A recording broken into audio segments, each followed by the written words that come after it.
কৃষি নীলফামারী পুরাতন জেলখানা দেখতে পাচ্ছেন। স্থাপনাটি এখন জীর্ণশীর্ণ অবস্থায় পড়ে আছে। আপনাদেরকে ভালো করে দেখাই, যদিও ভিতরে ঢোকার তেমন কোনো সুযোগ সুবিধা নাই। এটা এখন আপাতত পরিত্যক্ত একটা ভবন হিসেবেই পড়ে আছে। এই দেখতে পাচ্ছেন, এই যে একটা জায়গা আছে সম্ভবত ঢোকার।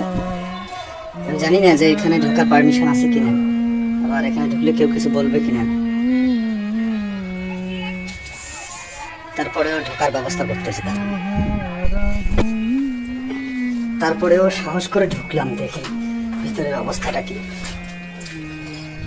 সম্ভবত প্রশাসনের লোকজন এখানেই থাকতো। এই যে দেখতে পাচ্ছেন ভিতরের অবস্থা, এই হলো থাকার অবস্থা। এখানে এই একটা কক্ষেই সম্ভবত প্রায় 700-800 আসামি এখানে থাকতো। এটা সম্ভবত গোসলখানা, এখানে গোসল করা হইতো সবাইকে। না, এটা সম্ভবত বাহিরের একটা স্থান। আমি আপনাদেরকে দেখাচ্ছি, দাঁড়ান। এটা হইলো আসলে জেলখানার পিছনের অংশটা। আমি আপনাকে ওই দিক দিয়ে ঘুরে নিয়ে যাই, দাঁড়ান।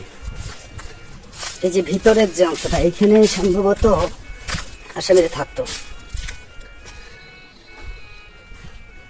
এইখানে থাকতো। এটা হলো, এগুলো দেখতে পাচ্ছেন, এগুলো হলো আপনার প্রস্রাবখানা, মানে টয়লেট। এই যে একটা সংকীর্ণ একটা জায়গায় প্রায় 700-800 আসামি এখানে থাকতো। এই বিল্ডিং, শুধু এই বিল্ডিং, একটাই বিল্ডিং।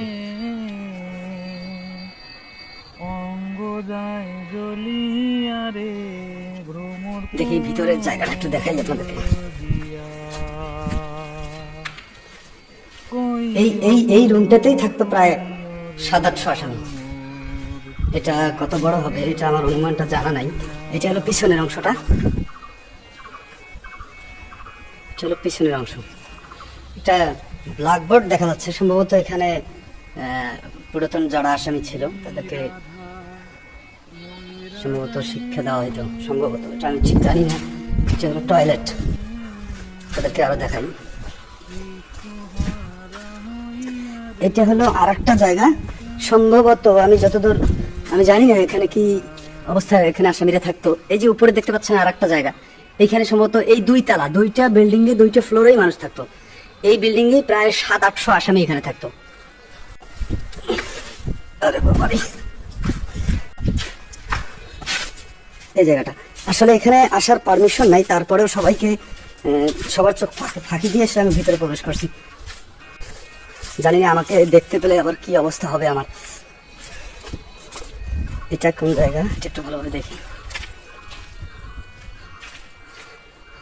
এখানে সম্ভবত গোসল করতো।